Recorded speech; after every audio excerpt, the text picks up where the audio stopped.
Fatima सरागिला news channel के special bulletin में आपका स्वागत करती हूं।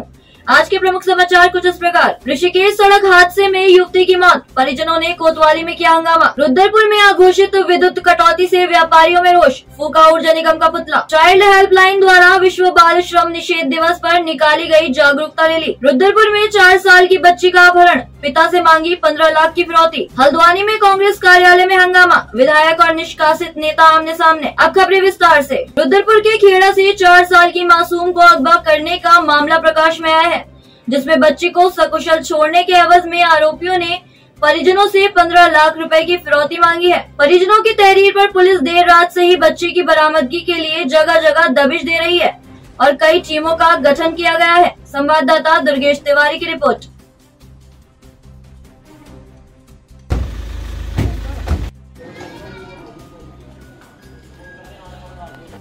पाँच बजे से गई है और घर से ही गई है बस। मेरी बेटी बाहर कहीं नहीं जाती है, सिर्फ दरवाजे से। और ये दुकान सलाहबाद, ये सामने दुकान है, उस दुकान पे भी कभी नहीं जाती है, कभी कहीं नहीं जाती है। मेरे लाल यहीं रहते हैं और यहाँ टीवी देखती हैं, बस यहीं रहती है हमारी बेटी। कुछ पता लग पाया है, कुछ जानकारी ऐसी कुछ आ रही है हमारी बेटी, आ जाएगी ना बेटी। 15 लाख की डिमांड। हाँ आ रही पैसे मांगे हैं, आ जाएगी हमारी बेटी। मांग रहा पैसे? ये सर रिकॉर्डिंग में बस सर पता नहीं, बस मेरी बेटी आ जाएगी। किसने खाया? निवासी खेड़ा का रहने वाला है, उनकी बच्ची है 4 साल की बच्ची निदा का जो है गुमशुदा हो गई है, घर से लापता हो गई है, गायब हो गई है करके। तो बाद में आज सुबह 10:30 बजे के आसपास एक फिरौती का कॉल भी आया है, उसमें उसका रिकॉर्डिंग भी किया है वादी पक्ष ने। तो काफ़ी रकम, बड़ी मात्रा में रकम भी मांगा जा रहा है। तत्काल उसकी गहनता से, सीरियसनेस को हमने गंभीरता को लेते हुए विभिन्न टीमें बनाए हैं। 5 से 6 टीमें अभी काम कर रही है। कहाँ हैं सब लोग? शाम की चाय तो एक साथ होनी चाहिए, सब लोग एक साथ बैठना ही नहीं चाहते। पापा, try this.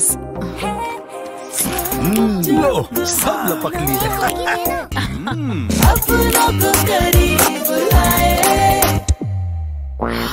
ये क्या हाल कर दिया है रूम का? बस कल से चाय? कल से चाय मेरे रूम में। देवर पान नमकीन अपनों को करीब लाए। हल्द्वानी नगर निगम के सभागार में आयोजित जिला सम्मेलन में एक्ट 2 से जुड़े पदाधिकारियों ने कहा कि साल दर साल मजदूरों के अधिकारों में कटौती की जा रही है, लेकिन सरकार है कि नफरत की राजनीति कर असल मुद्दों से देश के नागरिकों को गुमराह कर रही है। वक्ताओं का कहना है कि संविधान में देश के नागरिकों को जो अधिकार मिले हैं, उसे सरकार को हर नागरिक को देना सुनिश्चित करना चाहिए। संवाददाता दीपक अधिकारी की रिपोर्ट। धर्म का सम्मान होगा, बराबरी का सम्मान। ईसाई वो दूसरे धर्म का भी सम्मान करते हैं। वो जितना अपने धर्म का सम्मान करते हैं, दूसरे धर्म का भी सम्मान करते हैं। ये जो चाहते हैं कि आज जिस तरीके से तेज महंगाई है और मजदूरी काफ़ी कम है, और उसके साथ साथ इस देश के मजदूरों को जो उनके अधिकारों में कटौती की जा रही है, उन सब के बजाय हमारी सरकार इसको नफरत में डुबा देना चाहती है। तो हम ये कहना चाहते हैं कि ये बंद होना चाहिए और भारत के जो संविधान के हिसाब से जो हमारी रोजगार रक्षा की गारंटी हमारा संविधान हमको देता है और हमारे पेशागत जो उपायों की गारंटी हमको संविधान देता है, सरकार उन अधिकारों को बहाल करे, कानूनों को बहाल करे, लेबर कोड बहाल करे और तमाम जगहों से अस्थाई काम की प्रवृत्ति में जो काम धकेल दिए गए हैं वो खत्म किए जाएं, नया रोजगार पैदा करे। ये सरकार की जिम्मेदारी है और सरकार इसको केवल नफरत के बंटवारे पर हिंदू मुसलमान की राजनीति को बढ़ा करके पूरा नहीं कर सकती। तो ये मजदूर ये कहने आया है कि आप इसको ठीक कीजिए और वरना मजदूर अपनी लड़ाइयों को तेज करेगा। ऋषिकेश में सड़क दुर्घटना के बाद घायल हुई युवती के अस्पताल में दम तोड़ने पर परिजनों ने स्थानीय निवासियों के साथ कोतवाली का घेराव कर हंगामा करते हुए आरोप लगाया है कि पुलिस सड़क हादसे की वजह बनी कार के ड्राइवर पर मेहरबानी दिखा रही है। संवाददाता दीपक नारंग की रिपोर्ट।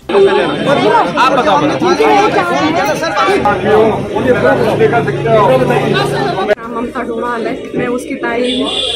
लड़की अपने घर से अपनी सहेली को मिलने श्यामपुर जा रही थी। जब तक वो ऑटो में बैठी थी, ऑटो स्टार्ट हुआ, हरिद्वार से एक स्कॉर्पियो आई, उल्टी साइड वो आई, उसने इतनी टक्कर मारी, वो उसमें लड़की सीधा नीचे गिर के टेम्पो के नीचे आ गई। टेम्पो के नीचे आई, उसके टेम्पो सीधा पेट में आ गया। वहाँ से उठा के हम उसको सरकारी में लेके गई, उसकी मम्मी लेके गई उसको सरकारी में। हमको तो पता भी नहीं था कि हमारी लड़की का एक्सीडेंट हो गया। उसकी मम्मी उसको सरकारी में लेके आई। सरकारी वालों ने एम्स में भेजा। उन्होंने बोला लड़की तो सीरियस है।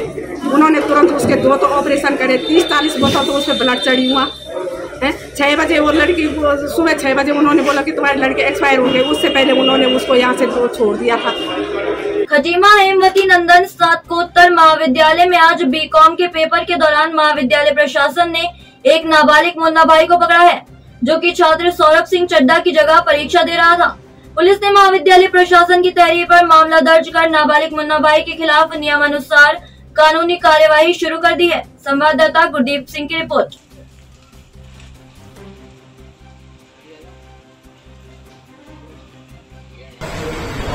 आज पुलिस को सूचना मिली कि खटीमा महाविद्यालय में जो वार्षिक परीक्षाएं चल रही है, इसमें एक छात्र दूसरे छात्र के स्थान पर परीक्षा दे रहा था, जिनको उनके फ्लाइंग स्क्वाड द्वारा पकड़ा गया, जिसमें उनके द्वारा पुलिस को तहरीर दी गई है और इसमें जो आरोपी छात्र हैं उनके खिलाफ मुकदमा पंजीकृत कर दिया गया है। Sports a way of life और इमामी लिमिटेड के संयुक्त तत्वावधान में रुद्रपुर के गांव फौजी मचकोटा में राजकीय इंटर कॉलेज के खेल मैदान में 2 दिवसीय खेल प्रोत्साहन समारोह का शुभारंभ सीनियर जनरल मैनेजर संजय तरसोलिया एवं अन्य अतिथिगण के कर कमलों से किया गया।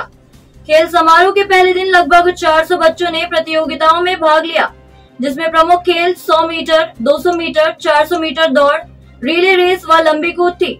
संवाददाता दुर्गेश तिवारी की रिपोर्ट।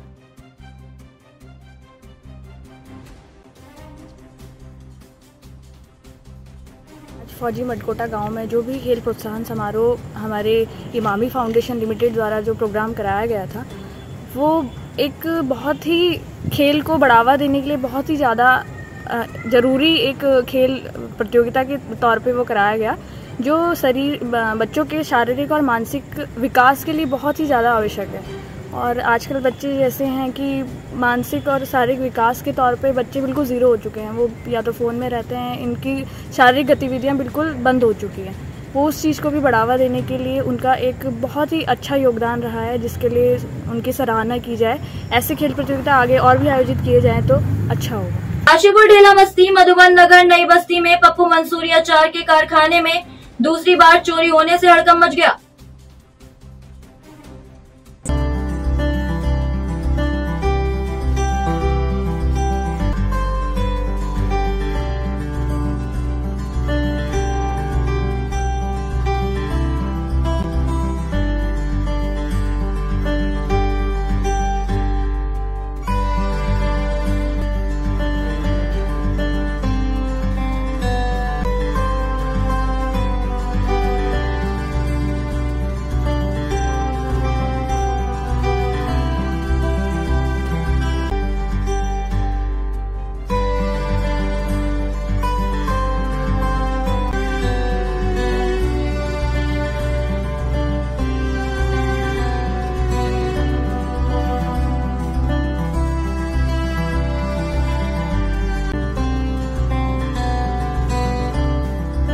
हल्द्वानी के कांग्रेस कार्यालय स्वराज आश्रम में आज नव संकल्प कार्यशाला के दौरान हंगामा हो गया।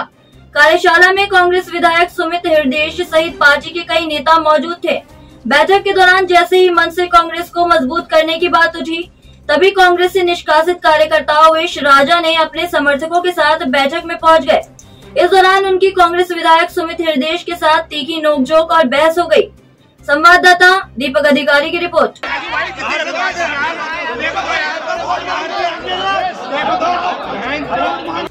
देखिए, नाराजगी का तो हमें पता नहीं। हम लोग तो कांग्रेस के प्रोग्राम में आए थे और जब हमने कांग्रेस की सदस्यता कभी ली नहीं, ना मेंबरशिप हमने कभी ली है, तो हमें कुछ लोगों ने अगर निष्कासित कर दिया तो अब ये उनकी मर्जी है। हमने तो कभी कांग्रेस की सदस्यता नहीं ली है। अगर सदस्यता ली हो या हमने कभी कांग्रेस की मेंबरशिप ली हो तो अब सार्वजनिक कर रहे हैं लोग कागज। निष्कासित कर दिया, अब निष्कासित कर भी दिया, चलो मन मर्जी चल भी रही है। या अगर आपके माना गुंडागर्दी चल रही है आपकी पार्टी में, तो हम किसी यहाँ लोकल नेता के साथ नहीं आए थे, हम अपने नेताजी के साथ आए थे यहाँ पर, रंजीत रावत जी के साथ। और अगर कुछ लोगों को लगता है, यहाँ हल्द्वानी के विधायक को लगता है कि यहाँ इस प्रोग्राम में ना आए, तो हमको प्यार से कहा जाता कि भाई आप कांग्रेस में नहीं हो, या आप जो यहाँ से प्रोग्राम से आप हट जाओ, या हमारे नेताजी बोलते तो बात समझ में आती। कुछ लोग जबरदस्ती बदतमीजी करने के मूड में या आपके जो है अपनी खुंदक पर्सनल भड़ास निकालने के मूड से अगर हमें यहाँ से निकालना चाह रहे हैं तो इसका मतलब ये थोड़ी कि हम तुम्हारी पर्सनली बदतमीजी सह लेंगे। हम बदतमीजी नहीं सह सकते। अनुशासन ही जब नहीं होगा, मैं यही कहना चाहता हूँ। और कोई बात नहीं है, अगर सुमित हृदय कांग्रेस के खिलाफ काम करे तो सुमित हृदय को कांग्रेस से निकाल दिया जाए तो कांग्रेस की किसी भी मीटिंग में सुमित हृदय का कोई आने का वो नहीं है। तो एक व्यक्ति जिसको यहाँ के महानगर कांग्रेस ने, जिला कांग्रेस ने निष्कासित करा हुआ है, वो चौड़ा होकर कैसे कांग्रेस की बैठक में हमारे चिंतन शिविर में आ सकता है जो व्यक्ति विरोध करता है। तो बवाल तो देखिए, बवाल तो वो करते हैं, हम लोग तो थोड़ा सा अनुशासन लाने का हम लोग प्रयास कर रहे हो। देखिए अनुशासित तो रहना ही पड़ेगा, संगठित भी रहना ही पड़ेगा। रुद्रपुर में अघोषित विद्युत कटौती से परेशान व्यापारियों ने आज ऊर्जा निगम का पुतला फूका और डीजीएम कार्यालय का घेराव करने की चेतावनी दी। भीषण गर्मी के बीच बिजली कटौती से लोगों को तमाम दिक्कतों का सामना करना पड़ रहा है। पिछले कई दिनों से 4 से 8 घंटे तक बिजली कटौती की जा रही है, जिस कारण कई इलाकों में पेयजल संकट की स्थिति भी पैदा हो गई है। संवाददाता दुर्गेश तिवारी की रिपोर्ट।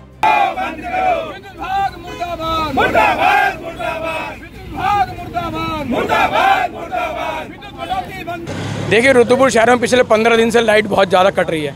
रोज 5-5, 6-6, 8-8 घंटे लाइट कट रही है। शाम का समय होता है, काम का समय होता है, बिल्कुल लाइट कट जाती है। दिन में वैसे ग्राहक नहीं आते, शाम को इनकी वजह से ग्राहक नहीं आते। हमारा कहना, रात में हम लोग परेशान है। रात को लाइट जाती है, कुछ सुनने वाला नहीं, कुछ करने वाला नहीं है। इनका फ़ोन नहीं उठता। डीजीएम, एक्शन, जेई सब मस्त हो चुके हैं, एसडीओ मस्त हो चुके हैं। ये कुछ सुनने को तैयार नहीं, कोई बात करने को तैयार नहीं। आखिर लाइट कब कटेगी, कब आएगी, कब जाएगी, कोई बताने को तैयार नहीं है। लोहाघाट में विश्व बाल श्रम निषेध दिवस के अवसर पर चाइल्ड हेल्पलाइन द्वारा नेपाल सीमा से लगे सरस्वती शिशु मंदिर पुल्ला में गोष्ठी का आयोजन कर जागरूकता रैली निकाली गई, जिसमें जिला समन्वय संतोषी द्वारा 109 की जानकारी दी गई।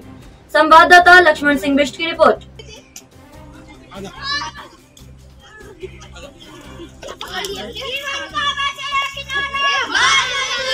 विश्व बाल श्रम निषेध दिवस बाल मजदूरी के प्रति विरोध एवं जागरूकता फैलाने के मकसद से हर साल 12 जून को विश्व बाल श्रम निषेध दिवस मनाया जाता है। इसका मुख्य उद्देश्य लोगों को बाल जीवन के प्रति जागरूक करना होता है।